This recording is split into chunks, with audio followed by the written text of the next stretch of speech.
Esprit de Dieu. Ok. Nous allons une fois de plus présenter cette leçon. Nous avions amorcé, mais on n'avait pas pu finir. Et même jusque-là, je n'ai pas toujours fini. Mais la semaine prochaine, on aura cette leçon complète avec ces questions. On va la finir la semaine prochaine.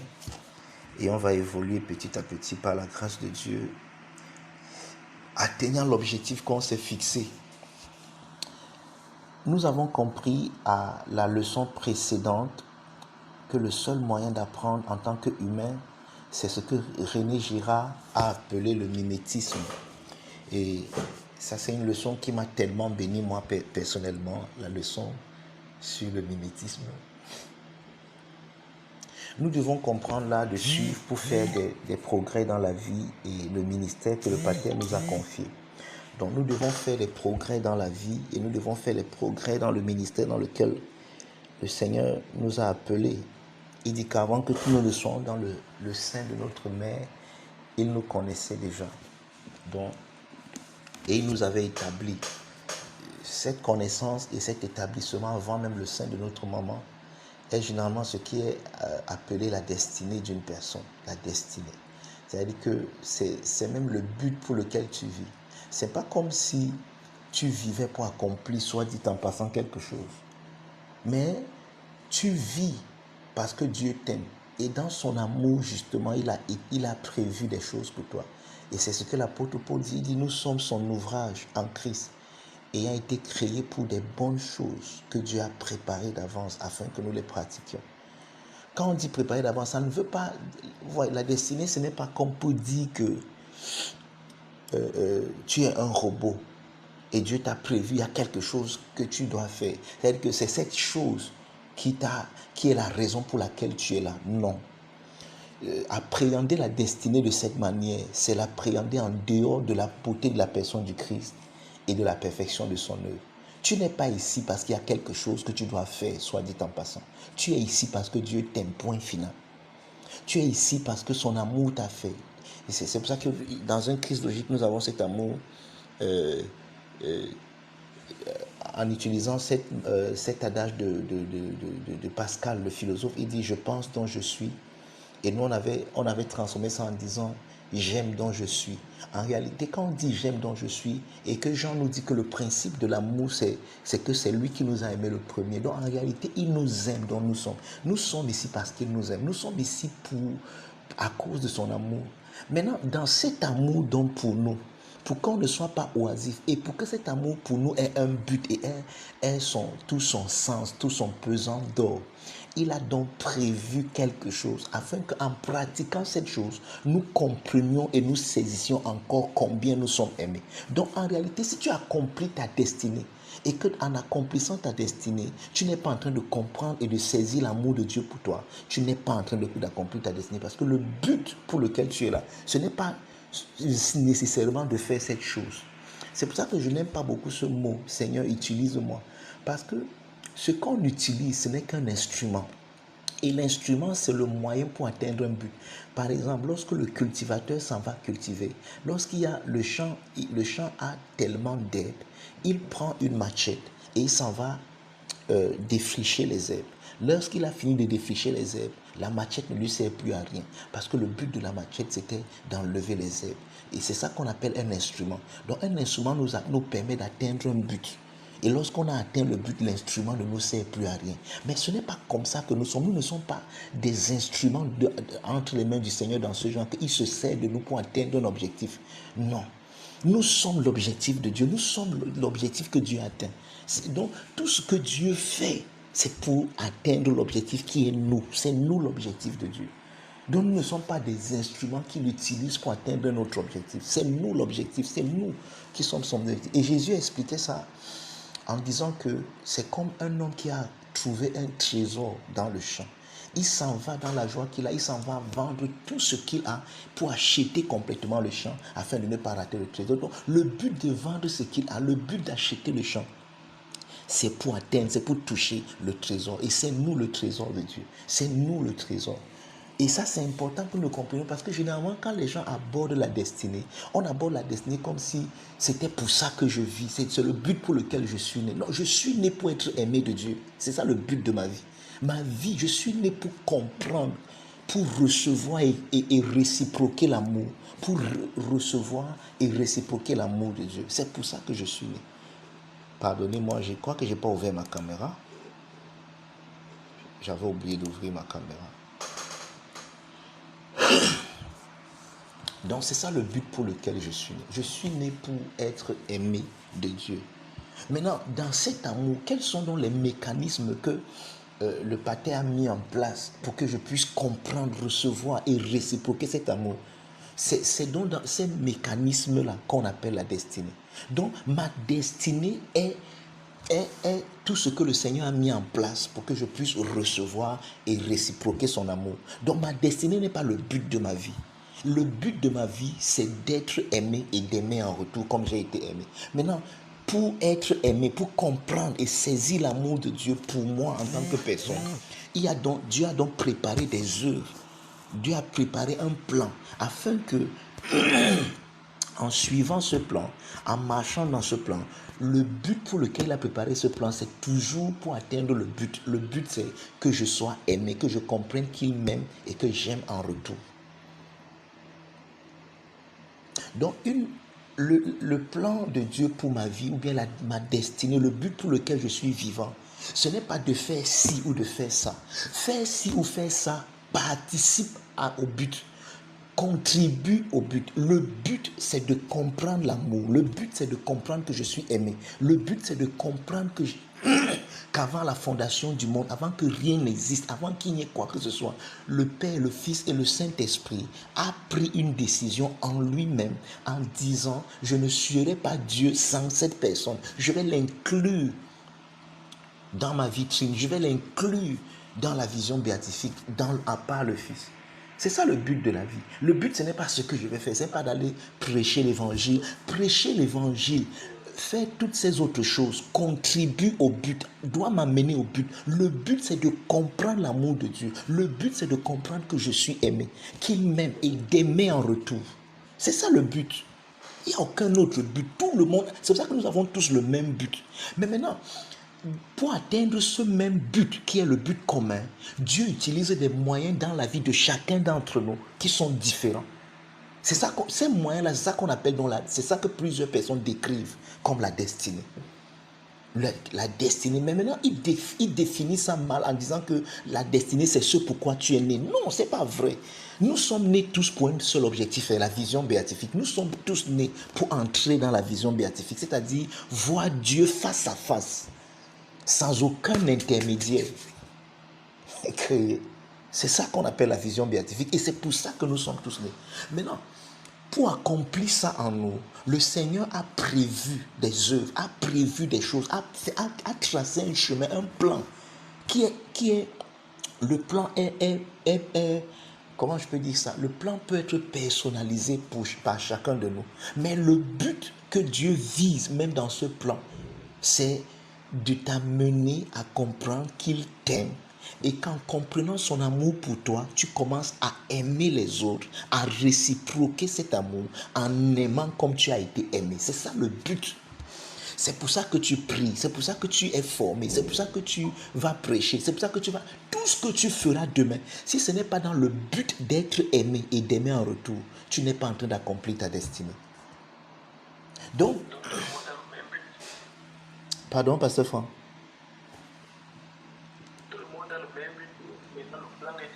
Voilà, tout le monde a le même but, justement. Le but, c'est d'aimer, d'être aimé et d'aimer, parce que tu ne peux pas aimer si tu ne comprends pas l'amour. Maintenant, pour atteindre, donc pour que l'amour de Dieu t'atteigne, puisque tu es personnel, tu es une personne, pour que l'amour de Dieu atteigne ta personne, qu'est-ce qui se passe alors? Alors, il se passe que Dieu a prévu des choses. Maintenant, voici le problème que les gens font avec la destinée, c'est qu'ils se pensent que ce que Dieu a prévu là, c'est pour ça que tu es né. Voilà comment on dit que tu es né pour accomplir le plan de Dieu. C'est pas vrai. Si je suis né pour accomplir le plan de Dieu, c'est que Dieu est égoïste. Or, la définition de l'amour, c'est que l'amour ne cherche pas son intérêt. Donc, Dieu ne m'a pas créé pour lui, mais pour moi. Or, comme il m'a créé Comme il m'a créé pour moi, oh, moi, qui suis-je? Tout ce que je suis, c'est en lui. Parce que Paul dit dans Actes que c'est en lui que nous avons la vie, l'être et le mouvement. Donc, puisqu'il m'a créé pour moi, mais en lui, alors c'est en comprenant son amour pour moi que je comprends ma personne. Et c'est en comprenant ma personne que justement, ces œuvres qu'il a prévues d'avance, je marche en eux. Comment je marche en eux? Quel est le but pour lequel je marche en eux? Je ne marche pas dans ces œuvres parce que c'est pour ça que je suis né. Je marche dans ces œuvres pour comprendre le but. Le but, c'est quoi? C'est-à-dire que c'est en pratiquant ces œuvres que je me rends compte qu'il m'aime. Et quand je me rends compte qu'il m'aime, je peux aimer en retour. Amen, amen, amen. Yes. C'est ça qu'on appelle la destinée. Donc la destinée, ce n'est pas que c'est ce que je fais. Si je ne fais pas ça, je suis fini. Si je ne fais pas ça, ma vie n'a plus de sens. Le sens de ma vie, c'est Dieu. Le sens de ma vie, c'est comprendre l'amour de Dieu. Et l'aimer et réciproquer en aimant celui qui m'a aimé le premier. Papa, oui, défi la destinée pour quoi là? Pardon, frère Jean. Oui, défi la destinée comme étant quoi? La destinée, c'est le moyen par lequel nous arrivons au but de notre vie. Et nous avons tous le même but. La destinée n'est pas le but de la vie comme les gens pensent. Le but est le même.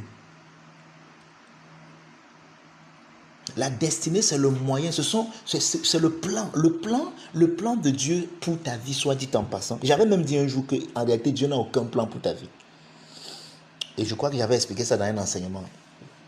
Maintenant, quand je disais ça, c'était dans le but de dire qu'il y a des gens qui pensent que, ok, je dois découvrir le plan de Dieu pour ma vie. Maintenant, qu'est-ce que je dois faire? Il faut que je prie. Seigneur, montre-moi ce que tu as prévu pour ma vie. Ma vie, ma vie. Aussi longtemps que tu es ma vie.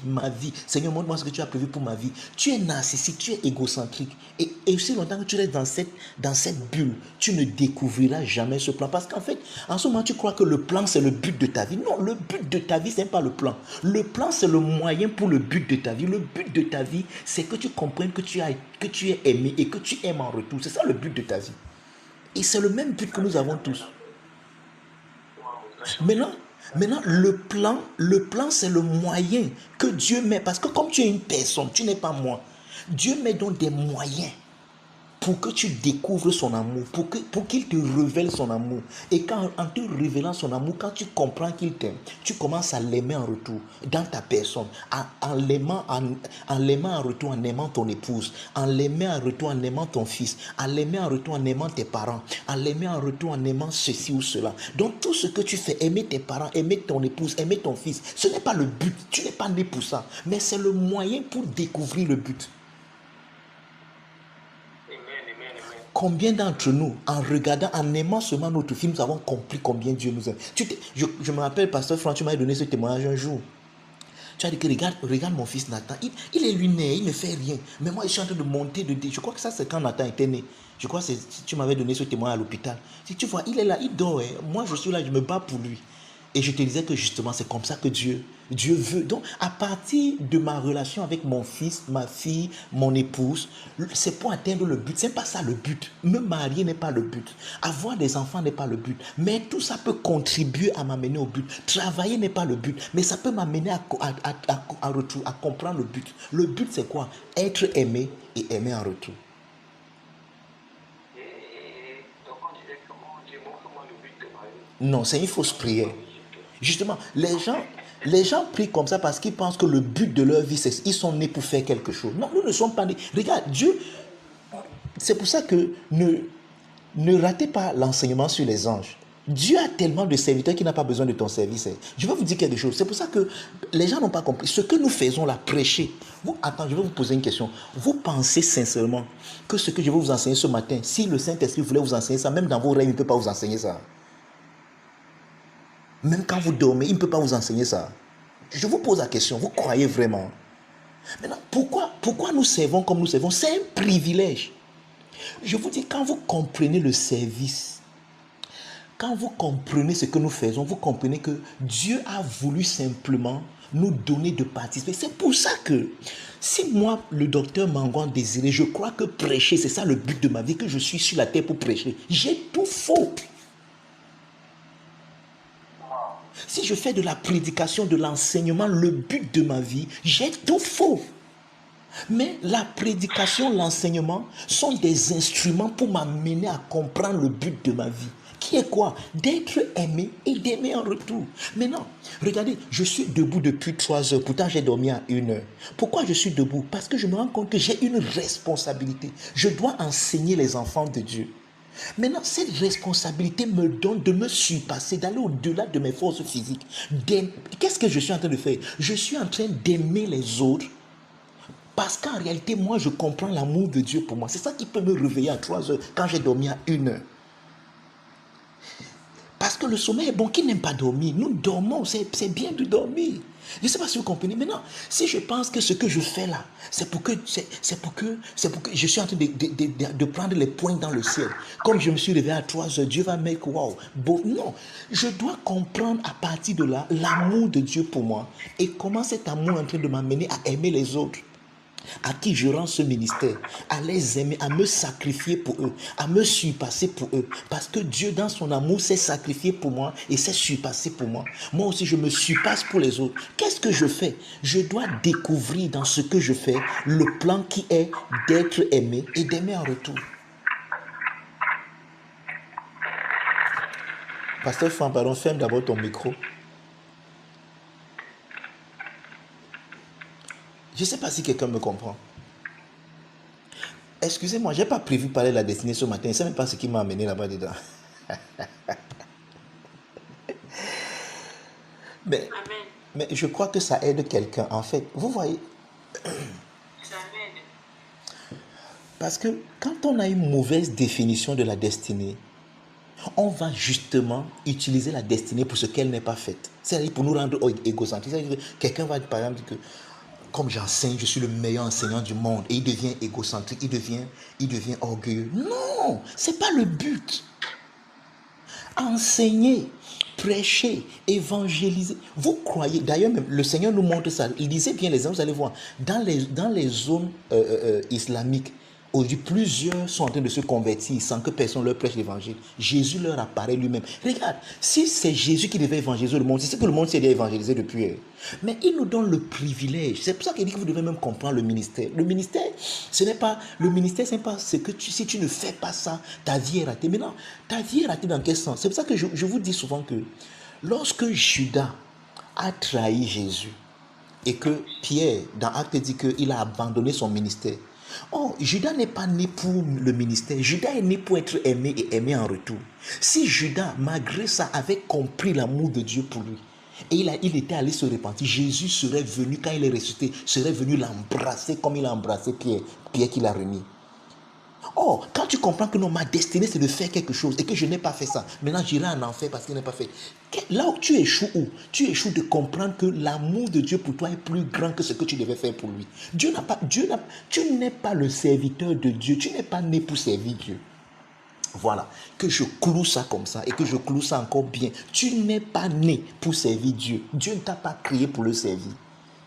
Je sais que ça fait mal à une formation de leader de dire ça, mais c'est la stricte vérité. Dieu ne t'a pas créé pour le servir. Dieu a tellement de serviteurs. Et qui le servent avec perfection. En fait, quand on va parler du ministère des gens, tu verras que l'intelligence, la sagesse des gens est si grande que les gars, quand ils voient comment Dieu nous aime, ils demandent que mais tu aimes même c'est qui l'homme pour que tu l'aimes? C'est même qui ici? Pourquoi tu aimes même le type ici? C'est même qui? Je suis plus intelligent que lui. C'est même qui est l'homme? Parce que pour le service de Dieu demande une telle perfection que... Et il a créé les anges pour ça. Maintenant, nous, il ne nous a pas créés pour le servir. Mais maintenant, quand nous le servons donc, quand il nous donne le privilège d'aller évangéliser, de faire... Paul va même jusqu'à dire, bien aimé, que Dieu a voulu que les hommes soient sauvés par la folie de la prédication. C'est là où moi qui prêche, dont je me rends compte que c'est un privilège que papa m'a donné de participer à ce qu'il fait. Il peut le faire lui-même. Dieu, regarde, je vais vous dire quelque chose qu'on ne dit pas souvent quand on forme les gens. Dieu peut se passer de ton service. Dieu n'a pas besoin de ton service. Tu as besoin de ce service pour comprendre le plan de Dieu pour toi qui est l'amour de Dieu pour toi. Point. Le service n'est pas le plan de Dieu. Oh, maintenant j'ai découvert ma destinée. C'est de prêcher l'évangile. Ce n'est pas ça ta destinée. Tu n'as jamais découvert ta destinée. Ta destinée n'est pas de prêcher l'évangile. prêcher l'évangile est un moyen pour atteindre ta destinée. Ta destinée, c'est d'aimer et d'être aimé. Tu n'as aucune autre destinée. Amen. Ça répond même à la question. Ça répond même à la question des personnes qui parlent de Judas. Sa destinée, c'est de trahir Jésus, machin. C'est faux. Justement, il y a des gens qui disent ça. Qu'il est né pour trahir Jésus. Non, personne n'est né. Regardez, je vous ai dit qu'il y a un enseignement qu'on avait fait. C'est peut-être parce que vous n'allez pas dans nos chaînes YouTube écouter l'enseignement. L'enseignement là, c'est Dieu mal compris. Je compte même éditer un livre là-dessus. Je compte même transformer cet enseignement en un livre. Dieu mal compris. Dans cet enseignement, nous avons pris 1 Corinthiens chapitre 13, où il parle de l'amour, l'amour agapé, qui est Dieu est amour. Il dit, l'amour ne fait rien de malhonnête. L'amour, j'aime surtout cet endroit, l'amour ne cherche pas son intérêt. Il n'y a rien que Dieu fait pour lui. Puisque le Père même, Dieu n'est pas narcissique. Dieu n'est pas égocentrique. Il n'y a pas l'égoïsme en Dieu. Il n'y a pas le moitié. Il y a l'autre-té en Dieu. Tout ce que Dieu fait, c'est pour l'autre. C'est pour ça que j'avais pris un exemple un jour. Je ne sais pas si vous aviez suivi ça dans un de mes enseignements. Je disais que, imaginez-vous par exemple, un pasteur Franck, ou alors maman Sidonie, qui sont des mamans ici, ou Émilie, maman Émilie, qui a sa fille. Imagine-toi que tu achètes un vélo en Nathan, ou bien à ton fils ou à ta fille. Et tu dis que tu dois pédaler le vélo aussi pour ma gloire. Tu comprends? Je t'ai acheté ça, j'ai acheté le vélo parce que je veux que tu ailles dire à tout le monde que je suis un bon père ou une bonne maman. Va dire à tes amis que vous avez vu ma maman, c'est une bonne maman. Et chaque fois que tu vas pédaler le vélo aussi, tu dois penser à moi. Tu dois penser que je t'aime, j'ai souffert pour toi. Tu as compris? C'est en ce moment-là que tu vas vivre pour ma gloire. Donc, vivre pour ma gloire, c'est que chaque fois que tu pédales le vélo aussi, tu dois penser à moi. Tu dois dire partout à tes amis que c'est moi qui t'ai acheté le vélo aussi. Comme ça, on saura que je suis un bon papa. Tu as compris? Oui.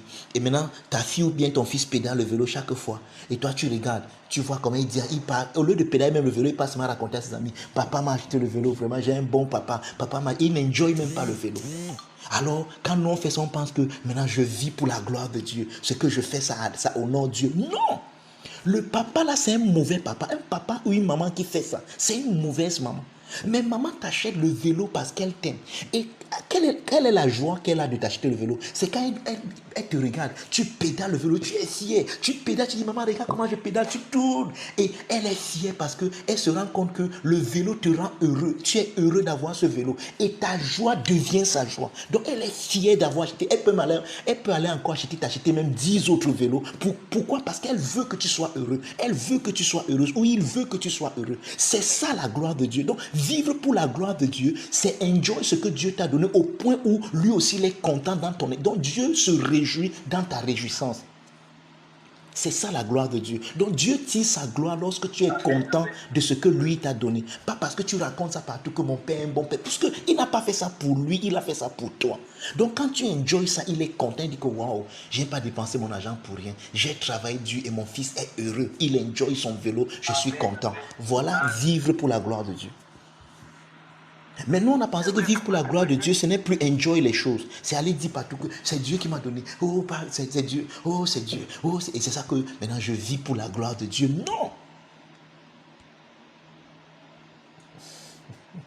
C'est vrai, concernant cela et papa.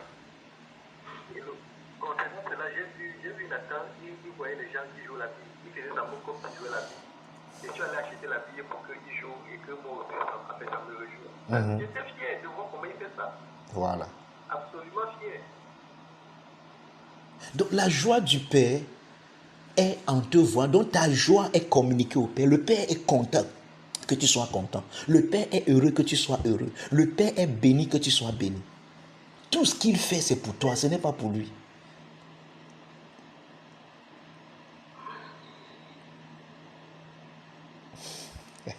Vous êtes là? J'ai oublié mon micro, nous sommes là, docteur. Wow, thank you, Très Father. bien là. Thank you, Lord. Donc, je veux découvrir. Et vous savez, hein, l'apôtre Paul nous dit dans 1 Corinthiens 10 que ces choses, en parlant des écrits juifs dans de l'Ancien Testament, ces choses ont été écrites pour notre instruction. Ces choses ont été écrites pour notre instruction. Maintenant, tirer instruction de la vie de Moïse, tirer instruction de la vie d'Abraham. Et en passant, je vous ai promis, on va parler d'Abraham dimanche, du sacrifice de son fils, de la vie de la résurrection. Vous verrez. Maintenant, tirer instruction de la vie de Joseph. Par exemple, prenons le cas de Joseph. Je vais vous poser une question. Et vous allez justement, c'est là où vous allez voir que vous allez rater. Par exemple, si je vous demande quel est le but, quelle est la destinée de Joseph, vous allez me dire que Joseph est né parce qu'il devait préserver une catastrophe mondiale. Joseph est né parce que Dieu, à partir de lui, devait l'utiliser comme un instrument pour préserver le monde de la famine. Vous allez me dire que c'est ça le plan de Dieu pour sa vie, que c'est pour ça qu'il est né. Et je vous dirais que c'est faux. Parce que... Et je vous dirais donc que c'est faux. Oui, on va vous dire comme ça que non, la destinée, Joseph est né, il est né, s'il n'accomplissait pas ce but, il devait rater. Joseph, délivrer le monde de la famine, n'a qu'été l'instrument pour que Joseph comprenne le plan de Dieu. Comment je sais que Joseph a compris le plan de Dieu pour lui? Voici le plan de Dieu pour Joseph. Comprendre qu'il est aimé au point où la haine de ses frères, il voit ça comme l'amour. C'est ça le plan de Dieu pour Joseph. C'est-à-dire que comprendre que Dieu l'aime tellement au point où la haine, la trahison, le fait que ses frères l'aient vendu, il voit Dieu dedans. Il dit, quand son père est mort, quand ils sont revenus en Égypte, que son père est mort, ses frères avaient peur, ils pensaient que Joseph pouvait se venger. Ils sont venus le voir, ils se mettent à lui dire que pardon, papa avant de mourir a dit que tu ne nous fasses aucun mal, que tu ne te venges pas de nous. Joseph dit, il dit que regarde, vous faites mal pourquoi? Vous croyez que c'est vous qui m'avez amené? C'est Dieu qui m'a envoyé. Regardez comment quelqu'un, en comprenant l'amour de Dieu, commence à comprendre la méchanceté que les méchants ont fait pour lui comme étant le plan de Dieu. Pourquoi? Parce qu'il a compris l'amour de Dieu. Donc Joseph n'est pas en Égypte parce qu'il devait sauver l'Égypte. Joseph est en Égypte parce qu'à partir de là, il devait comprendre l'amour de Dieu pour lui. Et il a compris. C'est ça la destinée.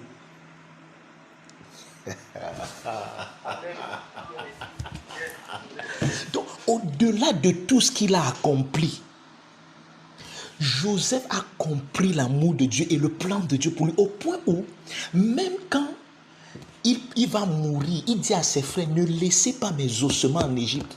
Dieu va vous visiter parce qu'il vous aime. Vous n'êtes pas ici parce que vous devez être ici. Vous ne croyez pas que vous êtes ici parce qu'il voulait vous sauver de la famine. Même là-bas, il pouvait vous sauver. Mais il va vous utiliser, il va vous enlever d'ici. Quand vous partez avec mes os dans le pays où coule le lait et le miel. Donc, Joseph a compris qu'il ne vit pas. Il n'est pas venu en Égypte parce qu'il fallait qu'il sauve le monde. C'est ça le plan de Dieu pour moi. Maintenant que j'ai accompli mon plan, c'est pour ça que le plan de Dieu pour toi, tu ne pourras jamais l'accomplir. Parce que le plan de Dieu pour toi, c'est de comprendre son amour. Et Dieu est infini. Et son amour pour toi est infini. C'est pour ça que tu vas accomplir le plan de Dieu pour toi pour toute l'éternité.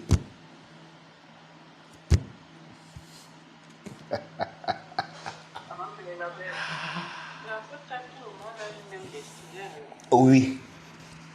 Mais les moyens pour l'accomplissement de la destinée ne sont pas les mêmes. Le plan de Dieu pour l'accomplissement de cette destinée ne sont pas... Le plan de Dieu pour ta vie n'est pas le plan de Dieu pour ma vie. Mais le but que le plan de Dieu pour ta vie atteint est le même but que le plan de Dieu pour ma vie atteint. Donc, tous les événements de ta vie, tout ce qui jalonne. Joseph, par exemple, a été vendu. Nous tous, peut-être toi, tu n'as pas été vendu par tes frères, tu n'as pas été trahi par tes frères, mais il y a d'autres choses qui se sont passées dans ta vie. Tous les événements-là, toutes les circonstances-là, quand tu regardes bien, tu verras que tout ça a un seul but, te révéler l'amour de Dieu et le manifester aux autres.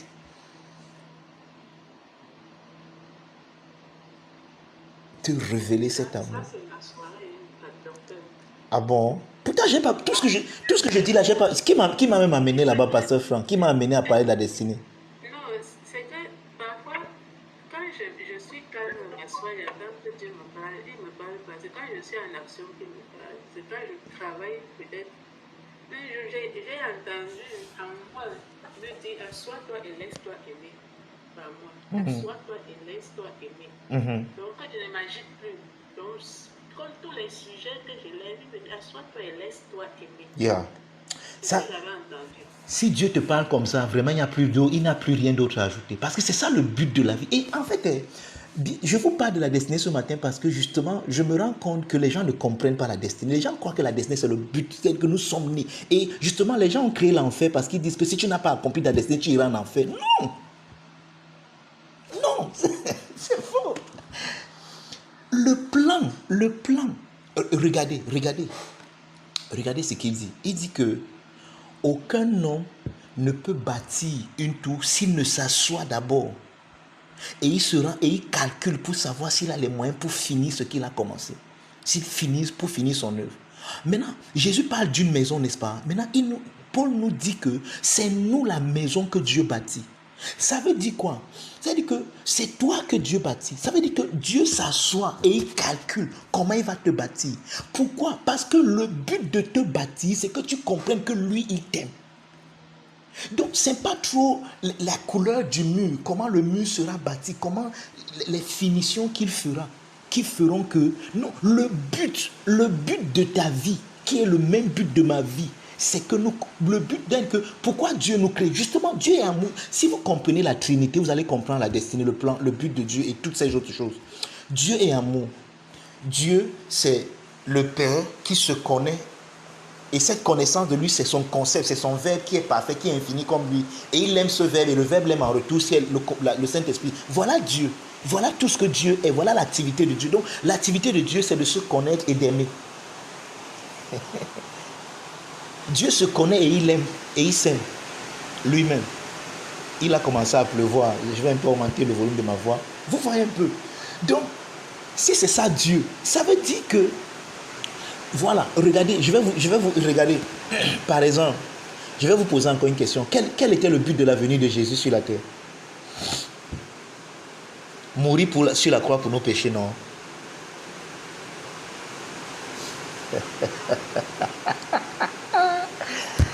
Il est venu.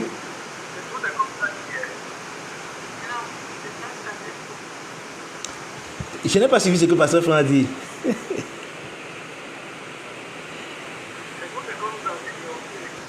Il est venu mourir pour nous. Et ça fait qu'on nous a mal enseigné sa mort. Et on a vu sa mort comme un sacrifice, comme le père qui tuait son fils parce qu'il fallait nous pardonner nos péchés. Ça a créé ce qu'on appelle la substitution pénale. C'est faux. C'est faux. Jésus nous explique lui-même ce que c'est que la vie éternelle. Dans Jean 17, verset 3. Il dit que la vie éternelle, c'est qu'ils te connaissent.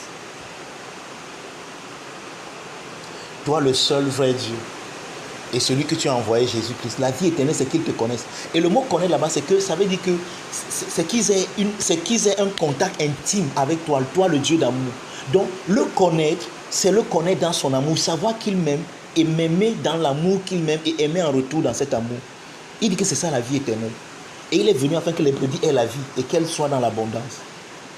Or, maintenant, dans le processus de nous donner cette vie, ou bien de nous manifester cette vie, il fallait qu'il passe par la croix et par la mort à cause de l'homme qu'il a trouvé. Il nous a trouvés dans le péché et il ne pouvait pas nous enlever du péché et nous aimer simplement sans résoudre le problème du péché. Donc la résolution du problème n'est pas le but de sa venue.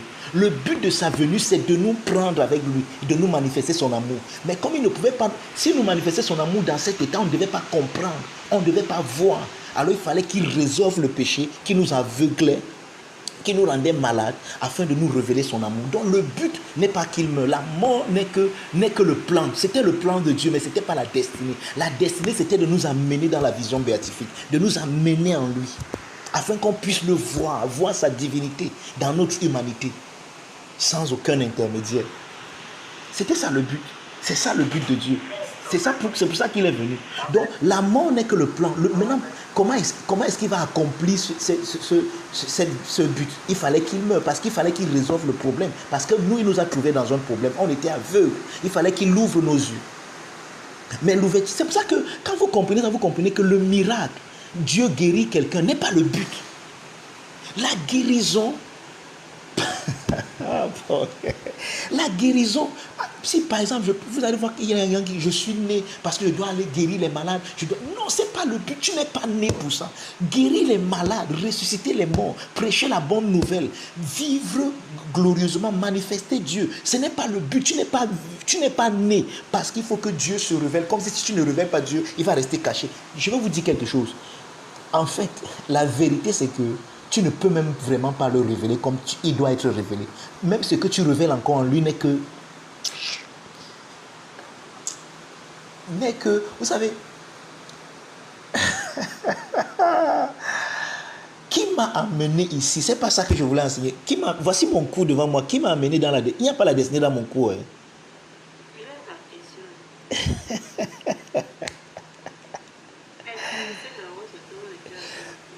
Donc, guérir les malades, écrire des livres. Par exemple, et c'est là où les gens qui ne comprennent pas ça, quelqu'un va te dire que waouh, j'écris des livres, je suis le docteur Mangouan, j'ai écrit beaucoup de livres. Ah, non, j'accomplis ma destinée.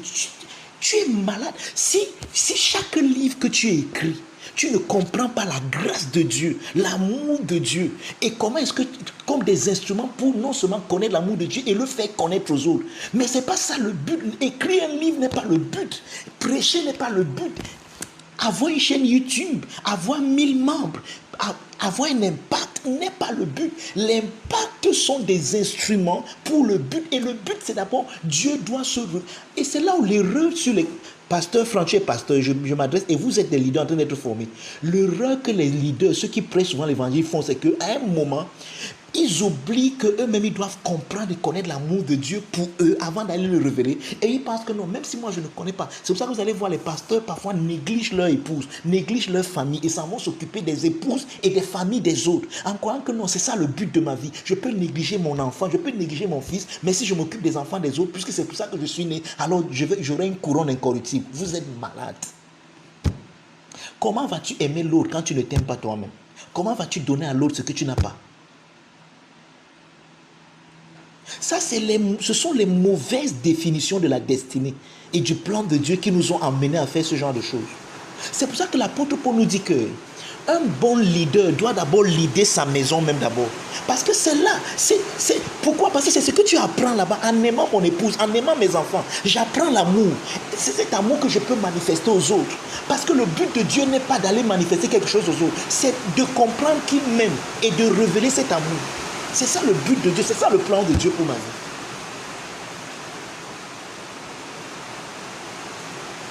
Et c'est ça le but de Dieu pour la vie de Dieu. Donc, nos vies ont un seul but, être aimé et aimer en retour. Il n'y a pas deux buts, il n'y a pas deux objectifs. Nous sommes nés pour être aimés et aimer en retour. Maintenant, dans la compréhension de cet amour, Dieu a un plan.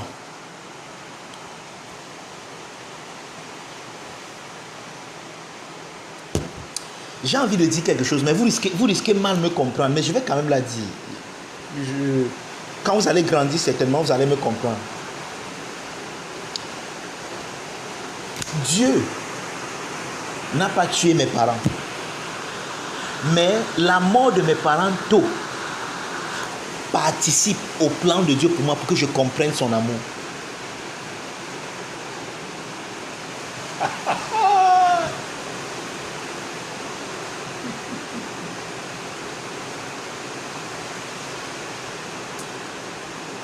C'est fort, n'est-ce pas?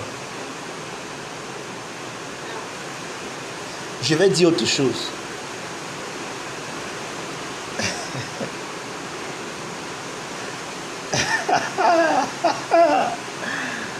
Oh boy. Dieu n'aime pas le divorce. Dieu est contre le divorce. Mais pour que je comprenne l'amour de Dieu pour moi et que je le réciproque comme je dois le faire, je suis passé par un divorce. Est-ce que je suis en train de dire que c'est Dieu qui a voulu que je divorce? Non. Mais ma vie, Dieu est tellement au contrôle de ma vie que même ce qui a été fait pour me détruire, parce que Dieu est impliqué dans ma vie, ce qui devait me détruire contribue à me révéler son plan pour moi, me montrant qu'il prend soin de moi. Donc même là où j'étais, je devais mourir. Même là où j'étais, je me suis déjà donné que maintenant c'est la mort qui vient. Dieu me sort de là simplement pour que je comprenne qu'il m'aime et que j'aime en retour. Donc je suis en train de dire quoi? Dieu n'est pas l'orchestre automatiquement de toutes les mélodies de ma vie. Mais l'instrument de Dieu embellit tous les autres instruments, de sorte que même ceux qui avaient un son négatif, Quand Dieu lui joue, c'est un peu comme Dr. Sean, son excellent Dr. Sean avait raconté ça en disant que c'est un peu comme un tisserand. Quelqu'un un tisserand, c'est quelqu'un qui tisse les tissus et il le fait avec les cordes. Maintenant, en amont, il met son fils et lui-même il se tient. C'est ça qu'on appelle l'amont, non? L'amont c'est là-bas et lui il est ici. Il met son fils et son fils parfois en tissant fait des erreurs. Mais avant que ça n'arrive, puisque quand on tisse, je crois qu'on tisse sur une roue. On tisse. Quand son fils fait des erreurs en amont, lui, quand ça arrive chez lui, il met quelque chose pour que l'erreur que son fils a fait, il embellit ça à son niveau pour que ça devienne une autre couleur. Ça fait une touche de beauté. Oh, c'est l'erreur que son fils a fait. En tissant, il a fait des erreurs. Mais quand ça arrive à son niveau, lui ici, il sait comment il arrange ça, il met ça, il cache l'erreur là pour que l'erreur là devienne plutôt... quand on voit ça, on dit que waouh, le tissu est spécial, c'est particulier. Regardez ici. Oh, si on te dit au départ que là, ce que tu apprécies là, c'était une erreur, tu ne devais pas croire. Donc, c'est ce que je suis en train de... Donc, en fait, c'est là où tu comprends que tous les événements de ta vie, dans tout ce que tu traverses, tu peux comprendre l'amour de Dieu et comment le réciproquer. Washmani expliquait ça en disant que toutes nos blessures, toutes les difficultés par lesquelles nous passons sont un peu comme des sillons où l'amour de Dieu peut traverser pour atteindre les autres. Il y a des choses que je n'aurais jamais compris dans l'amour de Dieu pour moi et comment manifester cet amour. Ce que vivent. Vous voyez, il y a des choses que je n'aurais jamais compris, ce que vivent les divorcés, certaines situations, jusqu'à ce que je passe par là moi-même.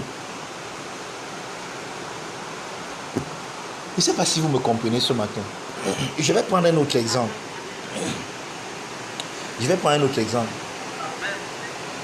En cette journée, j'ai eu une expérience avec le pasteur Franck. J'ai mon cousin qui me donne souvent sa voiture. Et il m'a donné sa voiture. Je devais faire une course. Je devais aller quitter lundi, aller chez lui chercher des choses et revenir. En route, j'ai pris le pasteur Franck. Et on est arrivé à une colline. Ça m'a vraiment dépassé à monter. J'ai même voulu capituler, mais c'est le pasteur Franck qui me disait que non, persévère, vas-y, tu vas monter. Et finalement, j'ai réussi à monter. Je vais vous dire quelque chose. Demain, monter cette colline pour moi à un moment sera un jeu d'enfant. Pourquoi? Parce que j'aurais tellement essayé de monter que la capacité de monter va être innée en moi. Maintenant, j'aurai des réflexes qui vont devenir comme naturels. Mais c'est des choses qui m'ont pris le temps d'apprendre. C'est exactement ça. Donc, maintenant, imaginez-vous que je parte dire demain que je ne suis pas monté sur la colline là-bas. C'était le plan de Dieu pour moi de ne pas monter la colline. Non. Ne pas monter la colline peut être le plan, mais le but c'est quoi? C'est que la capacité de conduire est déjà en moi. Je suis né, je dois conduire, je vais conduire cette voiture, je vais la conduire avec perfection, peut-être même plus qu'un transporteur. Mais pour le moment, il faut que ces attitudes soient en moi. Donc tout ce que je traverse comme difficulté doit m'amener à retenir une leçon afin que demain, quand je vais finir par conduire cette voiture, même avec même en dormant, je vais dire à quelqu'un que gars, au départ, ça n'a pas été facile, mais tout ça a contribué à quelque chose. Je ne sais pas si quelqu'un me comprend. Ça veut dire quoi? Tous les événements de ta vie, dans tout ce que tu traverses, les moments difficiles, ce n'est pas Dieu qui crée les moments difficiles, mais dans ces moments difficiles, tu peux comprendre l'amour de Dieu et savoir comment le réciproquer.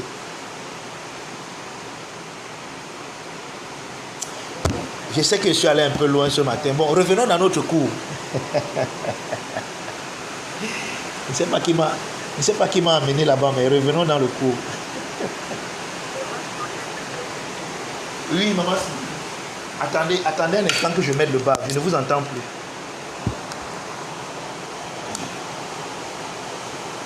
Power on.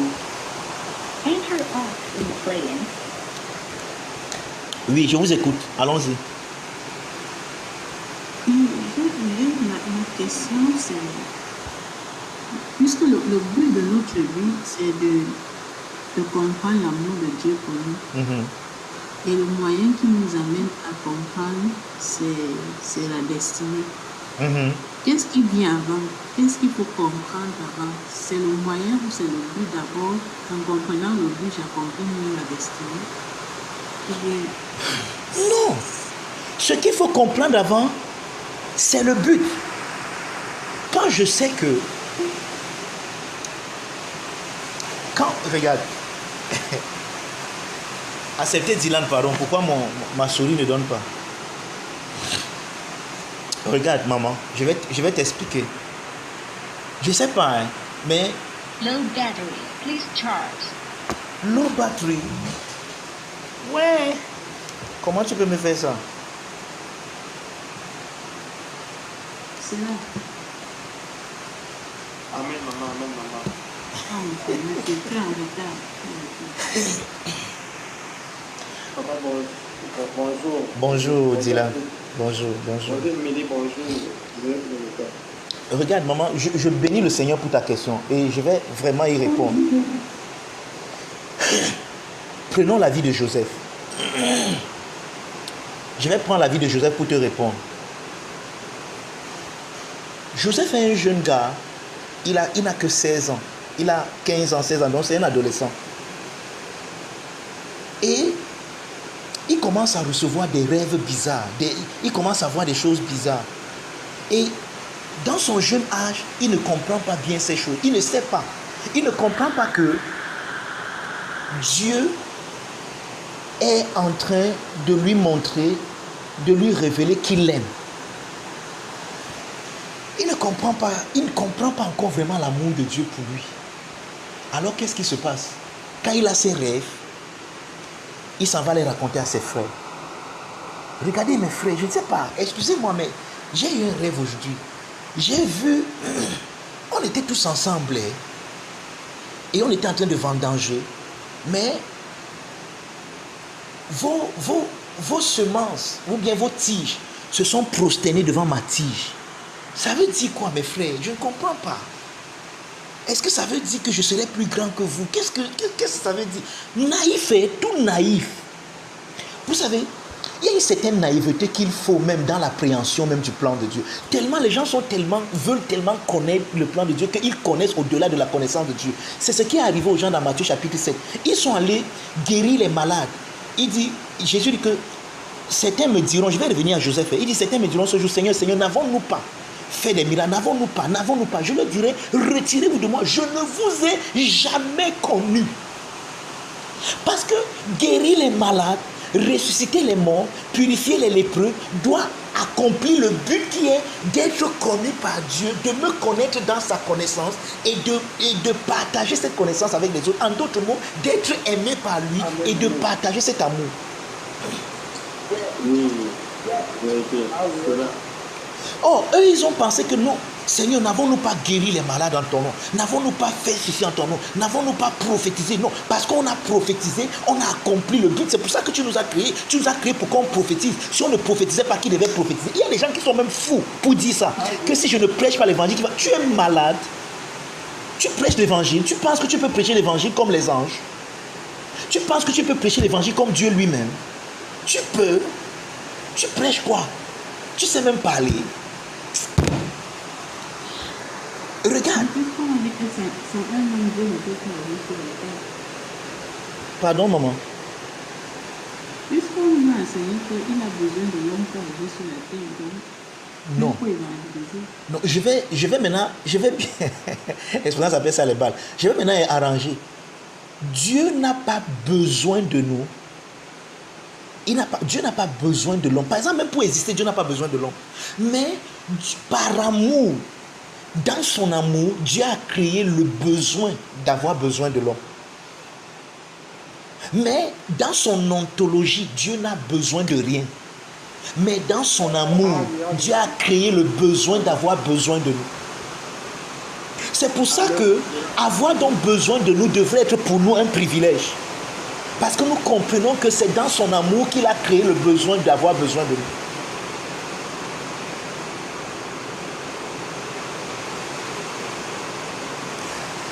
Revenons à Joseph. Je suis en train de répondre à ta question, maman. Je reviens à Joseph. Joseph ne comprend pas encore l'amour de Dieu pour lui. Il a d'autres rêves. Il raconte à ses frères. Directement, ça provoque la jalousie. Ses frères, ils commencent à comprendre que le gars, il pense qu'il est qui? Il se sent hautain. Il pense qu'il sera plus grand que nous. Il pense, non, vraiment, ça c'est un rêveur. Vraiment, il exagère. Il faut qu'on le tue. Ses frères avaient déjà leur plan. Un jour, l'apogée de ses rêves, c'est quand il part raconter à son père. Il dit que papa, je ne comprends pas, il y a quelque chose que tu dois m'expliquer. J'ai vu le soleil, la lune et les étoiles se prosterner devant moi. Son père le regarde et dit que Yosef, je ne te connais pas prétentieux, tu es mon fils que j'aime beaucoup, mais attends, n'exagère pas. Donc tu veux dire que moi, ta mère et tous tes frères, on va venir, on va se prosterner devant toi. Tu es qui? Tu es quoi? Attention, hein, Yosef, arrête-moi tes bêtises là. Regardez, la mauvaise interprétation des rêves, ceux qui interprétaient les rêves de Joseph, parce qu'ils ont omis de lui parler de l'amour de Dieu, ils ont plutôt pensé que Joseph était orgueilleux. Ses frères lui ont dit la même chose. Son père lui a dit la même chose. Il a fallu maintenant que Joseph découvre que dans ses rêves, Dieu voulait lui dire qu'il l'aime. Et pour que Joseph découvre cet amour, Dieu a élaboré un plan par lequel Joseph devait comprendre que tout ce qu'il voyait là, ça a un seul but. Qu'il sache que Dieu l'aime et qu'il sache que Dieu a son œil, son regard sur lui et que lui également aime Dieu en retour. Et je vais vous dire quelque chose. Finalement, à partir des expériences que Joseph a commencé à avoir, premièrement, il part voir ses frères, on le prend, on le met dans le fossé. Et on veut couvrir pour l'enterrer vivant. Mais après, ses frères disent que non, ça ne nous sert à rien. Vendons-le, qu'il parte loin. Et on verra comment ses rêves vont s'accomplir. Parce que ses frères ont pensé qu'il s'agissait juste d'accomplir les rêves. Mais ils n'ont pas compris qu'au-delà d'accomplir le rêve, Joseph avait un but. Le but de Joseph, c'était de comprendre l'amour de Dieu. Mais comme ses frères n'ont pas interprété en disant que, oh, tu vois, quand tu as ce genre de rêve, c'est que Dieu t'aime, Dieu a un plan spécial pour toi, c'est que tu connais ce qu'il t'aime. Il fallait que ses frères lui parlent de l'amour de Dieu. Il fallait que son père lui dise que, waouh, même les astres te respectent. Waouh, tu es bien aimé de Dieu, tu es vraiment aimé. Là, Joseph devait comprendre et devait maintenant avoir une relation d'amour avec Dieu. Mais il a fallu qu'il découvre ça à partir de ce qu'il vit. Maintenant, ta question, c'est que, qu'est-ce qui est devant, le plan ou bien le but? C'est le but qui est toujours devant. Mais maintenant, le plan dépend du but. Le plan participe au but. Le plan, c'est l'instrument pour accomplir le but dans ton cœur. Il faut que tu saches que tu es aimé et que tu aimes en retour. Alors, comment Joseph le découvre? Joseph est délivré de la fosse. Toi, tu peux te dire que mais quelqu'un qui est délivré de la fosse, ça ne veut rien dire. Ça veut dire pour Joseph. Joseph est vendu en Égypte. Ce n'est pas n'importe qui l'achète. C'est Potiphar qui l'achète. Maintenant, Joseph est en état d'esclave. Mais Joseph se rend compte d'une chose. Même en tant qu'esclave, ce que Dieu lui a montré dans ses rêves s'accomplit même dans l'esclavage. Joseph arrive là-bas, il trouve beaucoup de serviteurs dans la maison de Potiphar. Mais il occupe la prééminence. Il devient celui qui a la prééminence sur tous les autres même qu'il a trouvés. Il commence à dire que, hey, ça c'est ce qu'on m'a montré. Est-ce que c'est Dieu qui me montrait ça? Partout je suis prééminent, j'ai la première place. Maintenant voici tous les serviteurs de Potiphar se prosternent devant moi. J'ai déjà vu ça quelque part. Ah, c'est Dieu qui me donnait le message. Il voulait me montrer qu'il m'aime. Donc les circonstances que Joseph vivait, pour quelqu'un d'autre, il pouvait interpréter ça comme il interprète. Mais Joseph a interprété, il a compris que, hey, les serviteurs se prosternent. J'ai déjà vu ça quelque part dans ma vie. Ah, c'est Dieu qui me montrait ça. Je ne suis pas fou.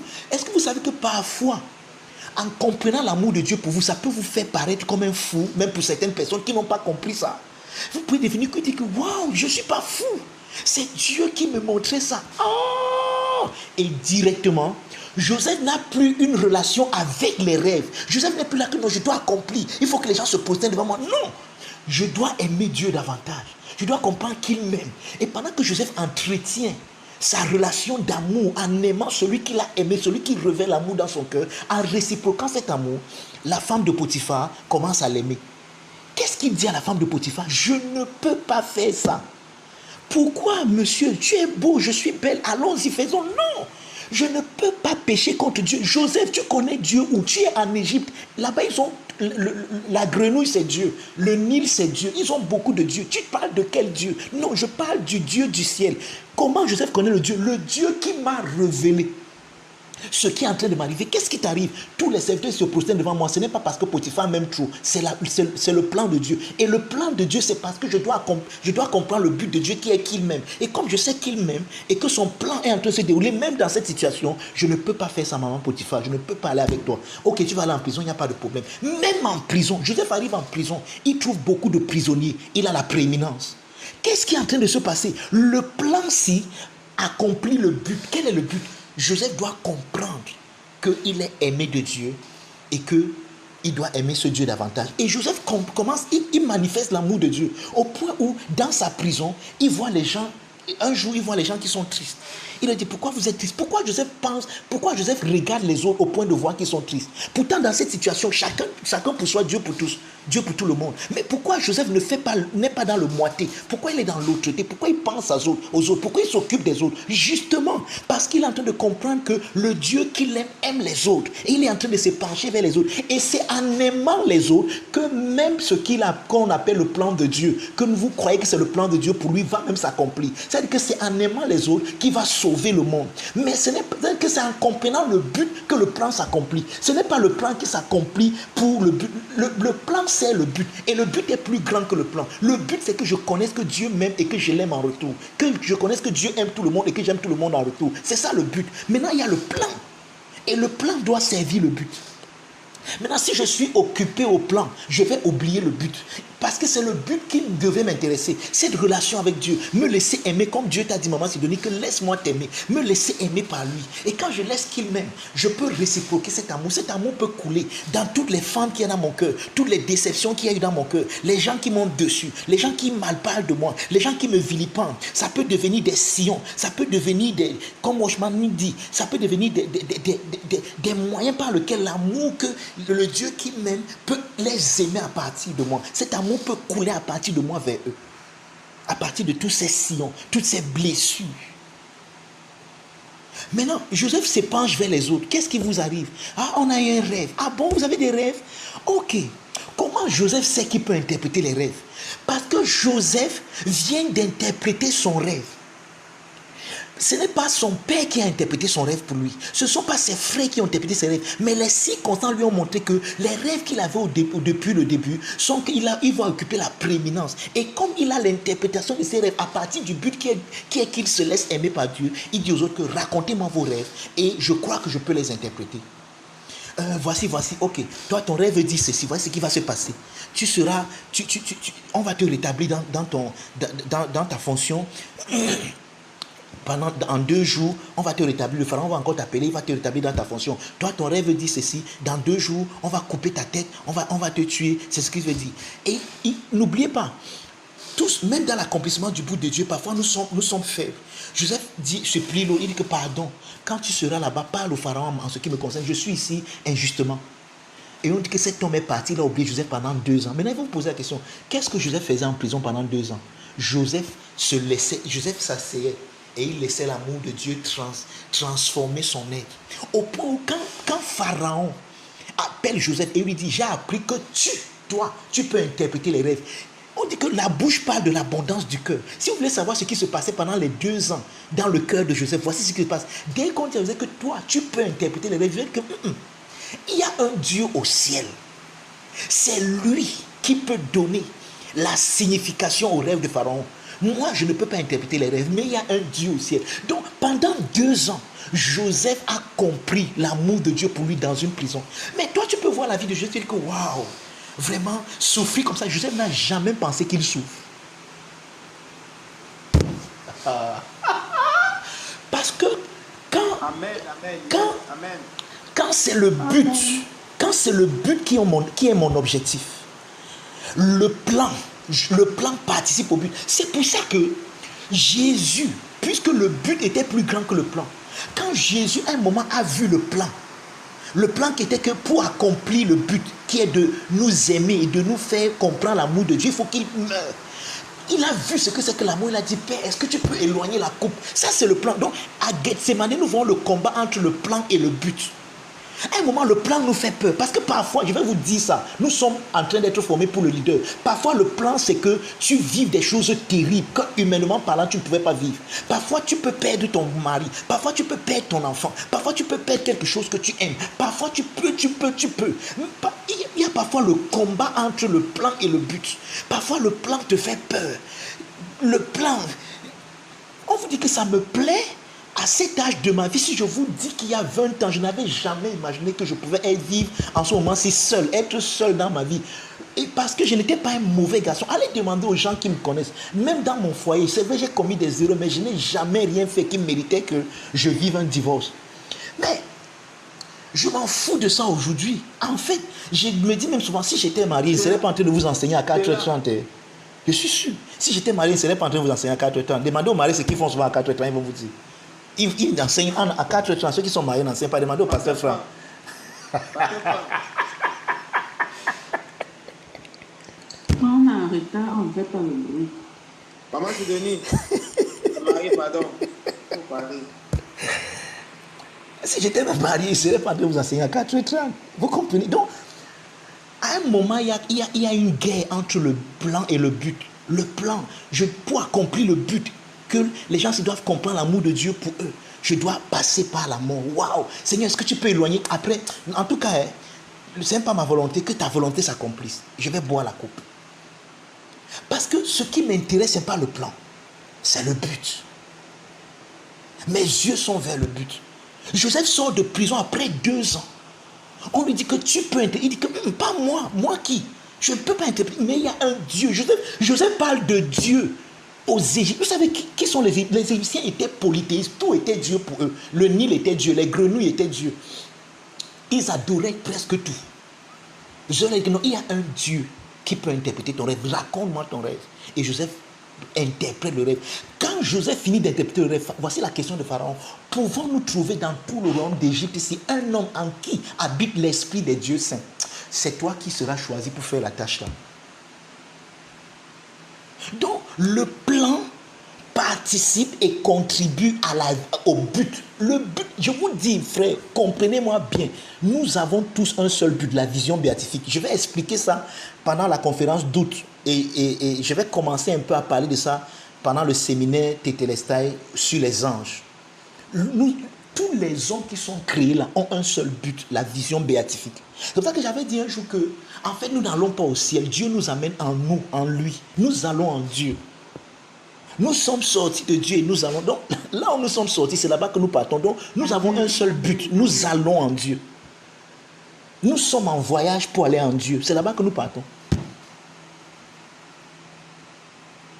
Amen. Donc, maman Sidonie, je ne sais pas si j'ai répondu à ta question. Donc, voilà. Amen. Voilà. Pourquoi pensez-vous que Jésus ait dit aux pharisiens et aux scribes, qui sont des égoïstes et des hypocrites, que les prostituées vont les dévancer dans le royaume de Dieu? Pourquoi Jésus dit que dans la course vers le royaume de Dieu, les gens qui courent vite, ce sont les prostituées et les pécheurs? Pourquoi Jésus dit qu'eux, ils courent plus vite que ceux qui sont dans la religion, ceux qui pensent que non, eux, ils connaissent. Et Jésus les appelle les 99 qui n'ont pas besoin de repentance. Pourquoi la brebis égarée court plus vite dans la course au royaume? Pourquoi elle court plus vite? Parce que celui qui est dans la religion, croit déjà qu'il comprend et qu'il connaît l'amour de Dieu, qu'il ne connaît pas, qu'il ignore. Mais celle qui est prostituée sait, à cause de ce qu'elle fait dans son expérience, qu'elle a besoin de l'amour de Dieu. Elle a besoin de la grâce de Dieu. Et celui qui se met dans cette posture, j'ai besoin, il se rabaisse, va courir plus vite que celui qui pense même qu'il est déjà là, pourtant il n'est pas là-bas. Ça répond à la question. Espérance a posé une question tout à l'heure. Attendez que je parte un peu dans le chat. Espérance a dit quelque chose tout à l'heure. Je vais un peu aller dans le chat pour lire sa question. Certains qu'on appelle païens ont accompli le plan de Dieu plus que certains chrétiens. C'est donc pour ça. Parce que, en fait, regardez, je vais vous répondre. Je vais vous expliquer quelque chose. Qui m'a amené ici? Vous m'avez fait sortir de mon cours. Et le temps est passé. Qui m'a amené ici? On m'a dormi dans l'amour aujourd'hui. Regardez.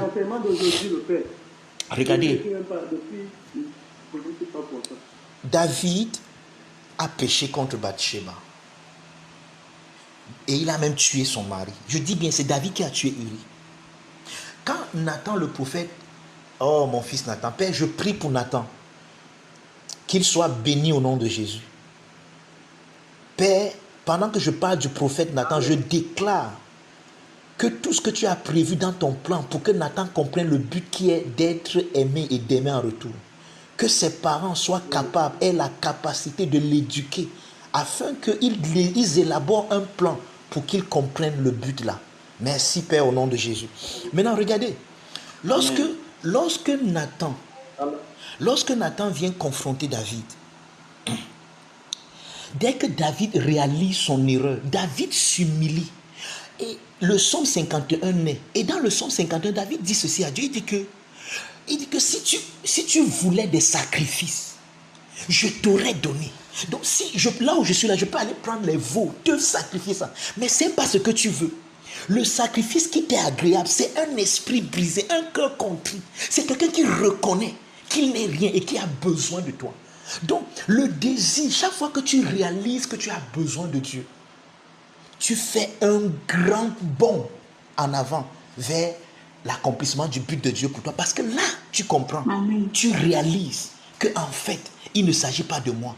Il ne s'agit pas de moi qui peux l'aimer, mais de lui qui m'aime, même dans cette saleté-ci, même dans cette boue-ci. Vraiment, je ne mérite même pas qu'il m'aime. Mais s'il peut m'aimer dans la boue-ci, c'est qu'il est vraiment amour, non Dieu. Et là, tu comprends encore plus vite son amour. Mais pour quelqu'un qui pense que non, vraiment je mérite, j'ai évangélisé, j'ai prêché, j'ai écrit des livres, je suis le docteur Mangwa, je prêche, j'enseigne, les gens sont bénis. Si Dieu doit aimer, c'est pas moi qui dois aimer, il doit encore aimer qui? Dès que tu es dans cette posture, ça ralentit ta course. Ça te ralentit et une prostituée vient te dévancer parce qu'elle comprend mieux l'amour de Dieu dans son expérience. Amen, amen. Amen, amen, amen. Donc, Amen. Maman Sidonie, le plan est au service du but. Le but est plus grand que le plan. C'est pour ça que ceux qui ont compris le but de Dieu, quelles que soient les choses, regardez l'apôtre Paul. Prenons le cas de l'apôtre Paul, bien aimé, un temps soit peu. Paul dit que ces choses qui étaient pour moi comme des gains, laissons même d'abord les choses des gains. Prenons d'abord, il dit c'est pourquoi dans 1 Corinthiens 4 verset 16 ou 2 Corinthiens 4 verset 16, ça dépend, vous allez regarder. Il dit c'est pourquoi nous ne perdons pas courage. Quand bien même notre homme extérieur se détruit, ça c'est le plan, notre homme intérieur se renouvelle de jour en jour. Donc le plan peut être antinomique au but. Mais il dit que nous regardons non point aux choses visibles, donc à la détérioration de mon homme extérieur qui est le plan, mais aux choses invisibles qui est le but. Car les choses visibles sont passagères, le plan passe. Mais il y a quelque chose qui ne passe pas, le but. Je ne vais jamais finir d'être aimé et d'aimer parce que le Dieu qui m'aime est infini. Il me faut l'éternité pour qu'il m'aime et pour que je l'aime en retour. Donc, le plan, les choses passagères passent, mais les choses invisibles, le but ne passe pas. Et il dit que nos yeux nous regardons non pas aux choses visibles, mais aux choses invisibles. Donc nous regardons au but. Et quand nous regardons le but, on s'en fout du plan. C'est pour ça que les chrétiens du 1er siècle ont été brûlés. César les prenait comme des torches, il les mettait. Mais on dit que les gars ont converti plus de personnes parce que même quand on les brûlait, ils ne criaient pas que oh, sauvez-nous. Ils disaient Seigneur, merci parce que tu m'as trouvé digne de mourir, de t'aimer jusqu'au point de mourir pour toi, merci. Et les Romains se posaient, mais quels sont ces gens qu'on tue et ils se rendent gloire? Quels sont ces gens qu'on tue, ils sont contents? On n'a jamais vu ça. Et c'est comme ça qu'ils ont bouleversé le monde sans se dessus-dessous, non seulement en bavardant, mais avec leur témoignage. Parce qu'ils ont compris qu'ils étaient tellement concentrés sur le but que le plan peut être bizarre. On peut les brûler, mais le but est plus important. Ah bon, je prêche plus bien que ton attitude ce matin. Je crois que j'ai répondu à ta question, Maman Sidonie, si je ne me trompe pas. Amen, merci docteur. Moi j'ai fini, je ne vais plus entrer dans le cours. Vous m'avez sorti du cours. Je ne sais pas qui voulait que je parle de la destinée ce matin. Vous m'avez sorti du cours. Donc si vous n'avez plus de questions, on s'arrête là. Oh boy, thank you Jesus. Amen, merci Seigneur. Donc ne restez pas là à prier, oh Seigneur, révèle-moi ton plan pour ma vie. Révèle-moi ton plan. Non, Seigneur, je veux comprendre le but. C'est pour ça que Paul nous dit que, Paul dit que mon but, c'est de le connaître, lui. Et c'est pour ça que Paul maintenant nous dit que la prédication de la croix est une folie. Parce qu'à la croix, l'amour de Dieu est révélé dans son paroxysme. Comment se fait-il que parce que Ça transcende ce que les Grecs connaissent. Dans la mythologie grecque, les Zeus, ce sont les dieux qui viennent sur la terre pour détruire, pour tuer leurs ennemis et ils repartent dans leur ciel. Mais nous, on prêche un Dieu qui est venu se donner à ses ennemis, se donner, on le tue. Mais c'est en le tuant qu'il révèle le plus grand amour. Il n'y a pas de plus grand amour que de donner sa vie pour ceux qu'on aime. Il n'y a pas de plus grand amour. Et il a révélé le plus grand amour. C'est pour ça que si on te présente bien la croix à n'importe qui, en te montrant que là, c'est l'amour de Dieu pour toi, non, tu vas aimer ce Dieu-là, tu vas l'aimer. Mais quand on présente la croix comme une transaction, non, Dieu a échangé son fils parce qu'il a tué son fils pour ne plus te tuer. Parce qu'il était en colère, donc il a tué son fils. Maintenant, comme son fils est mort pour toi, maintenant toi, tu peux vivre de la vie de son fils. Moi, je vous ai dit quelque chose. Si un père, si moi j'apprends que pour moi, donc si pour moi, et je vais vous dire quelque chose, c'est une erreur que nous faisons même dans certaines familles sans nous en rendre compte. Vous voyez, parfois, nous valorisons les étrangers qui viennent dans nos maisons plus que les gens qui vivent avec nous. Vous allez voir dans certaines maisons, il y a des plats en or, des plats en vermeil. On sort ça seulement quand les étrangers viennent. Ça veut dire que quelqu'un qui vient passer un jour chez toi, tu lui donnes plus de valeur que tes enfants. Les gens qui doivent manger avec les plats en or chez toi, ce sont tes enfants, ta femme, tes enfants et toi. Chaque jour, vous mangez dans les plats en or. Mais vous gardez ça pour les étrangers, eux qui viennent seulement vous visiter, ils viennent passer juste leur temps. Vous gardez ça, c'est quand ils viennent que vous sortez les plans. Qu'est-ce que tu es en train de dire? Toute la vie est un message. Tu es en train de dire que ces gens ont plus de valeur que les gens qui partagent ton quotidien tous les jours. C'est le message que tu transmets. Même tes enfants vont comprendre, ils vont dire que quand tonton tel vient, on sort les plats en or. Mais nous, quand on mange, on nous mange. C'est pour ça que même vos enfants, ne les servez pas avant. Nous, on a grandi dans ce genre de maison où il y avait les faux plats, les plats en inox qu'on donnait souvent aux enfants. Et quand nous, on voulait nous servir, et les plats, les beaux plats, on gardait ça dans la moire. C'est quand tonton tel venait qu'on sortait. Donc maintenant, même papa, même, quand on le servait dans un faux plat. Mais quand tonton tel vient, on sort dans les plats en vermeil. C'est là-dedans qu'on sait, on fait la table. Qu'est-ce que vous êtes en train de me dire? Donc vous me dites que tonton là a plus de valeur que même mon père qui vit dans la maison-ci. Non. C'est à mon père que vous devez servir dans les plats en vermeil là chaque jour.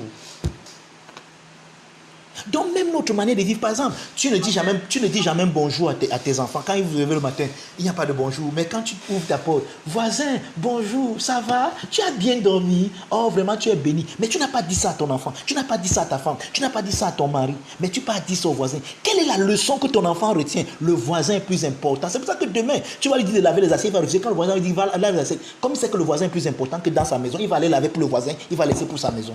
Et il lave ça en chantant. Mais il est fier en lavant, en aidant le voisin à laver ses assiettes. Parce que c'est toi qui lui as donné cette leçon que le voisin est plus important que ceux qui vivent dans sa maison. Ça, c'était gratuit. Voilà. Les gens qui vivent avec toi doivent avoir le meilleur de toi. Le meilleur de toi.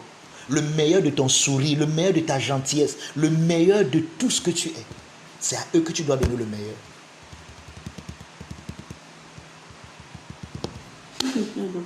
Oui, maman. Il y a le verset de Jean 17, verset 24, qui m'a marqué dernièrement, qui m'avait donné justement de poser la question. Donc, la volonté de Dieu, ce n'est pas que je fasse des choses. Non. C'est pas la volonté de Dieu n'est pas que tu fasses des choses. Jean 17, verset 24, Jésus dit, mon désir, Père, est que ce que tu m'as donné soit avec moi. Sois avec moi. Et qui contemple ma gloire. Je dis que Waouh! Le désir de Dieu pour moi. Que je Wow! contemple ma gloire avec Jésus.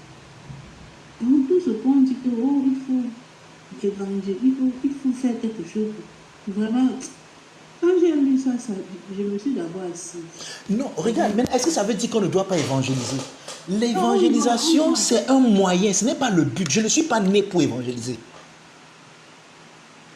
Oui. C'est pour ça que si je n'ai pas évangélisé, et que dans l'évangélisation que j'évangélise, permettez mon langage, je ne comprends pas l'amour de Dieu et je ne révèle pas l'amour de Dieu aux hommes, je ne suis pas en train d'atteindre le but parce que l'évangélisation doit atteindre le but. Tout ce que je fais, regardez, je vais vous dire quelque chose. Si je me marie aujourd'hui et que mon mariage n'est pas dans le but d'atteindre le but qui est de manifester à quelqu'un l'amour de Dieu, d'aimer quelqu'un et de fonder une famille où je vais manifester l'amour de Dieu. Si ce n'est pas ça le but du mariage, si je veux me marier parce que je me sens seul, il fait froid à Douala et que je dois avoir une femme à côté de moi, je suis en train de mal me marier, je suis en train d'éluder, de passer à côté du but pour lequel je dois me marier. Tout toute ma vie, tout ce que je suis, tout ce que je fais doit contribuer au but. Je dois aimer Dieu et le faire aimer. Je dois connaître Dieu et le faire connaître. Voilà le but de ma vie.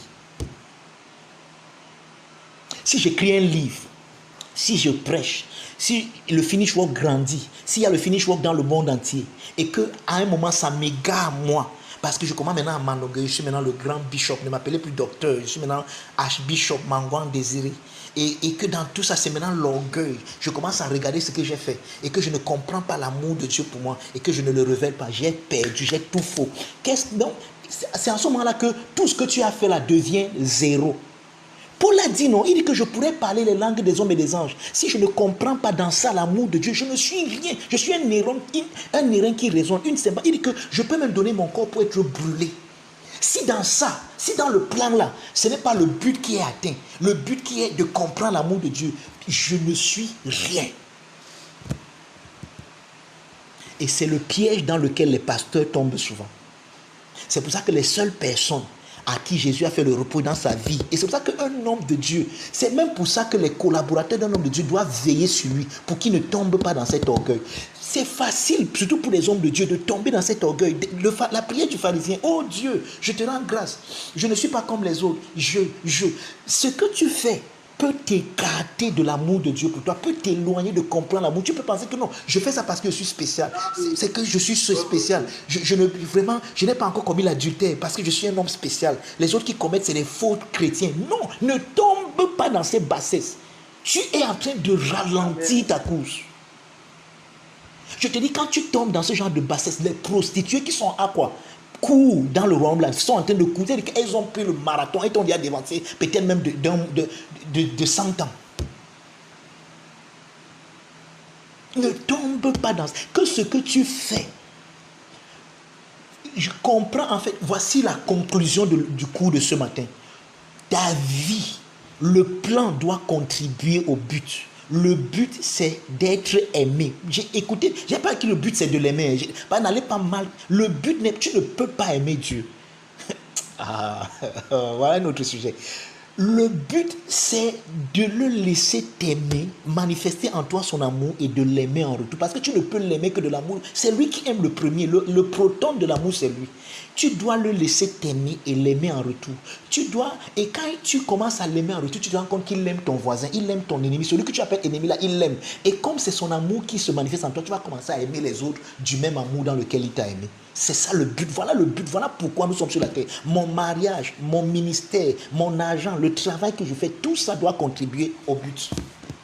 Pourquoi je coiffe? Je ne peux pas coiffer la tête des gens parce qu'il me faut l'argent, soit dit en passant. Le but pour lequel je coiffe la tête des gens, c'est parce que je les aime. Il faut qu'elles soient belles. Et chaque fois que les gens sont beaux et belles, même s'ils ne m'ont pas donné l'argent, j'ai accompli le but. Le but, c'est que à travers cette coiffure, j'ai vu la beauté de Dieu. À travers la beauté du visage de cette femme que j'ai coiffée, j'ai vu la beauté de Dieu. Et j'ai compris. Donc, même si elle ne m'a pas donné son argent, ça m'a aidé. Sa coiffure, sa tête que j'ai coiffée m'a aidé à comprendre le but de Dieu. Et c'est ça, j'ai atteint mon objectif, même si je n'ai pas eu l'argent. Ça, c'était gratuit. C'est au pasteur Franck que je racontais souvent quand je faisais, parce que j'ai fait la moto pendant 5 ans de ma vie ici à Douala. Quand il faisait la moto, je sais pourquoi je n'ai pas eu beaucoup d'argent parce que j'ai aidé les gens. Je pouvais trouver une maman comme ça, elle dit, oh mon fils, tu peux me laisser là-bas, je vais l'aider, je vais laisser. Aujourd'hui, voir les bains qui ne bagarrent parce qu'il manque 5 ans dans l'argent qu'on leur a payé. Moi, je ne sais pas combien de gens sont restés avec mon argent. Parce que j'avais compris que je n'étais pas sur la moto parce que je devais devenir riche. Et j'avais dit ça à quelqu'un, à ma femme à l'époque, parce que à l'époque j'étais marié. J'avais dit à ma femme que je ne suis pas sur la moto pour devenir. Elle me dit que oh, les Benski qui construisent des maisons, ils ont les terrains. Elle dit que moi, ce n'est pas sur le Benski que je vais construire ma maison. Je savais ça depuis. Ce n'est pas ici qu'il va acheter mon terrain. Ça, c'est un tremplin, c'est un passage. Oui, c'est pour ça que je dis que tu ne pourrais jamais faire un destineur, papa. Ok, s'il n'y a plus de questions, quelqu'un prie. C'est là que tu es arrivé en retard. Le coup de Dieu était trop intéressant. Moi, mais ça m'a plu. Oh, oui, trop bien, trop bien, trop bien. Et je l'ai enregistré. J'espère que le pasteur Franck pourra mettre ça dans la classe. Ok, on se voit aujourd'hui, je pense. Maman parle de demain que tu allais faire le plan de Dieu. Mais on a dit non, j'ai expliqué non. Le plan de Dieu, c'est toutes ces choses, ces instruments, ces choses que le Seigneur met en branle, en objet, en fait, c'est un peu comme tout ce que le Seigneur met toutes les choses par lesquelles le Seigneur passe dans ta vie spéciale et personnelle pour que tu comprennes le but qui est le but. Nous avons un seul but, mais le plan de chacun est différent.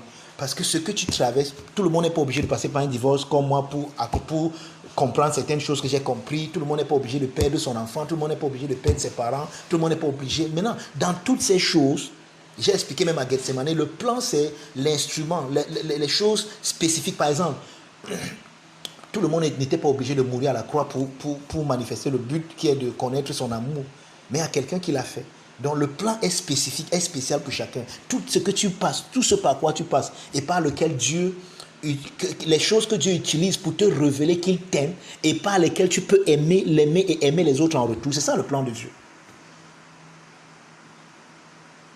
Et suivez mon regard, le plan de Dieu n'est pas éternel. Le plan de Dieu pour toi n'est pas éternel. Ce qui est éternel, c'est le but, c'est l'objectif pour lequel il t'a créé. Il t'a créé pour t'aimer. Et je vous ai dit que tu as besoin de l'éternité pour accomplir ton but.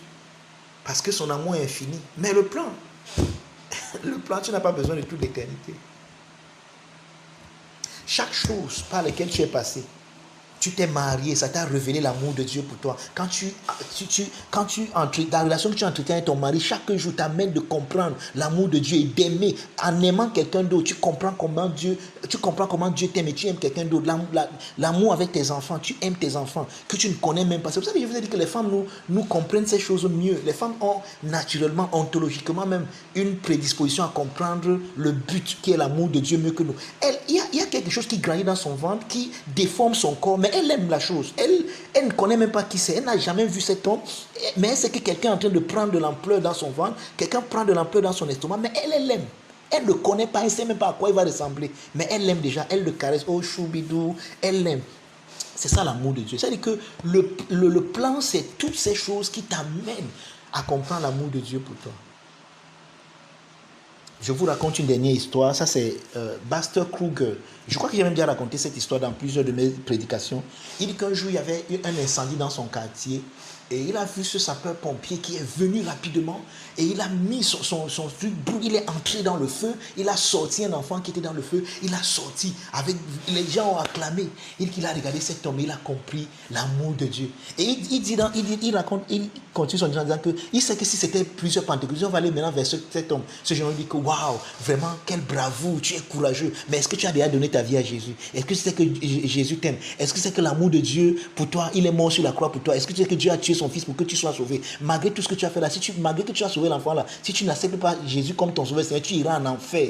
Il dit que voilà comment quelqu'un, un sous-fif, un imbouc, pardonnez mon langage, qui peut être péjoratif, mais vraiment ça doit être violent comme ça pour que vous compreniez. Voilà comment un bête va aller prêcher l'évangile. Il dit que lui, il est allé vers ce gars, il dit que waouh. Il dit quand je t'ai vu partir, animé du zèle comme tu es animé là, j'ai vu l'amour de Dieu pour toi. Peut-être tu ne sais même pas toi-même, mais ce que tu viens de faire, c'est la manifestation. Ce n'est pas que tu aimes trop cet enfant, c'est pour ça que tu l'as sauvé, mais c'est que Dieu à travers toi aime cet enfant, il l'a sorti. Et tu dois comprendre ce Dieu qui t'utilise, qui t'aime tant. Il dit qu'il allait, voilà comment il allait vers cet homme. À partir de ce qu'il a fait, lui révéler l'amour de Dieu pour lui. Par lui dire que tu sais que tu dois donner ta vie à Jésus. Donner quelle vie à Jésus? Toi qui as donné ta vie à Jésus, tu pouvais entrer dans le feu là.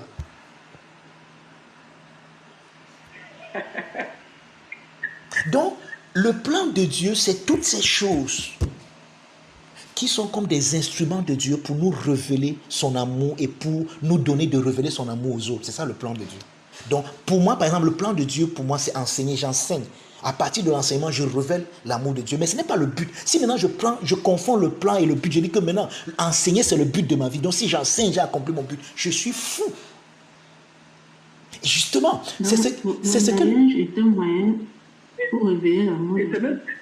Oui, maman, c'est donné. Le mariage est un moyen. Le travail même que tu fais est un moyen pour te révéler l'amour de Dieu et pour le révéler aux autres, à tes collègues et ainsi de suite. C'est pour ça que si tu travailles et que tu commences à penser que non, je suis ici seulement pour l'argent, tu ne vas pas accomplir le but. Le but qui est de connaître l'amour de Dieu à partir du travail et de le révéler aux autres. Tu vas confondre le plan et le but. On confond beaucoup le plan et le but. Oui, plusieurs personnes confondent le plan et le but. Les gens confondent le plan et le but. On a pris tout le plan, on a cru que c'était ça le but. Oui. Mon but est d'évangéliser, mon but est de faire telle chose. De faire. Vraiment, ok. C'est bon, papa, c'est compris. Ok, il n'y a plus de questions apparemment. Le cours de ce matin était sucré à moi jusqu'à... Ok. Vous voyez comment À moi aussi, vous m'avez fait sortir de mon enseignement. Il n'y a pas de problème. C'est ce que vous faites souvent. Ok, Pasteur Franpri. Oui, Maman Sidonie. Non, c'est qu'il y a il y a les coachs là qui disent que destinée.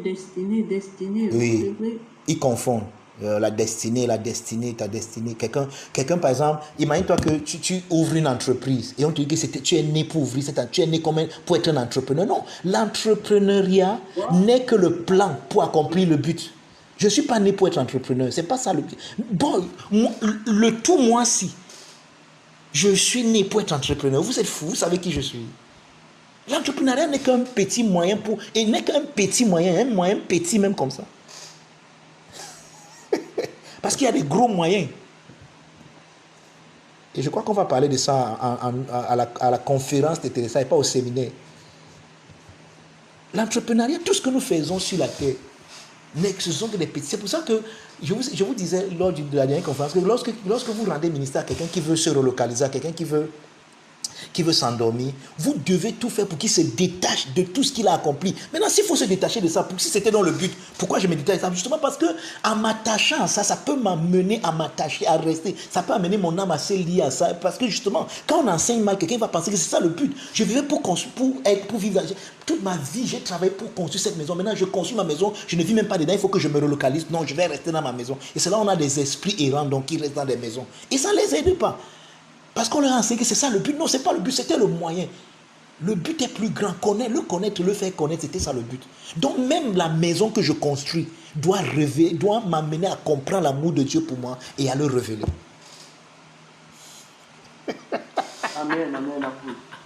Amen. Pasteur Franck, pardon, s'il n'y a plus de questions ou de préoccupations, prie pour nous. On a fini ce matin. Merci de vous être connectés. Merci. Ça signifie qu'on ne peut pas. Quand quelqu'un dit qu'il a compris le but de Dieu pour sa vie, c'était le plan de Dieu. C'était le plan de Dieu, ce n'était pas le but. Personne de nous ne peut. En fait, je vais vous dire la vérité, personne de nous n'accomplira. On a l'éternité pour accomplir le but.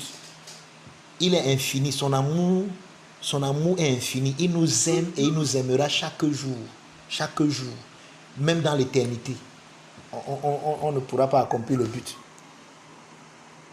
Le but est trop grand. Mais le plan est petit comme ça. C'est un petit truc. Te marier, avoir les enfants, travailler. Ça, c'est les plans.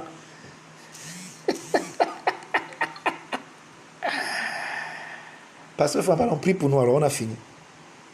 On a fini, non? C'est bon pour tout le monde. Même ceux qui ne parlent pas souvent, là.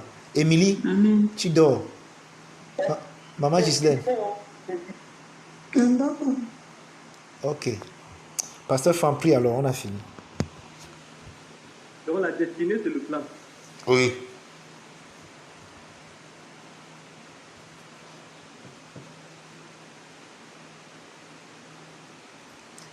Père, merci infiniment pour cette leçon excellente. Merci infiniment, Père, parce que tu nous as inscrits aujourd'hui ici. On était pleinement dans la confusion entre le but, le plan, la destinée. Tous ces thèmes se mélangèrent à l'intérieur de nous et suivant plusieurs choses qu'on avait écoutées là-dessus. En ce jour, nous comprenons que nous avons un seul but commun, bien que nous ayons des plans différents, des plans dans l'accomplissement du but. Merci infiniment pour cet enseignement. Nous avons saisi avec joie et cela nous réjouit énormément. Cette lumière jaillit au milieu de cette lumière et elle nous éclaire pour l'avancée, pour notre but.